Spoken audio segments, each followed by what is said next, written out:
Welcome back. In this video, we'll show you how to upload your consumption data into Arca 360 using green button data. This method is convenient and accurate. Let's get started. Green button data is a standardized format for sharing electricity usage information provided by your utility company. It allows you to download your consumption data and upload it directly into Arca 360. First, log in to your utility's website and locate the green button download option. This is usually found in the section where you view your electricity usage. Download your data as a XML or CSV file. Next, open Arca 360.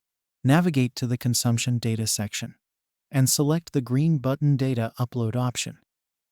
Upload the file you downloaded from your utility. Once uploaded, Arca 360 will process your data. Verify that the data has been uploaded correctly and review the analysis provided by Arca 360. This will give you insights into your energy usage patterns. In our next video, we'll cover how to upload consumption data using spreadsheet interval data.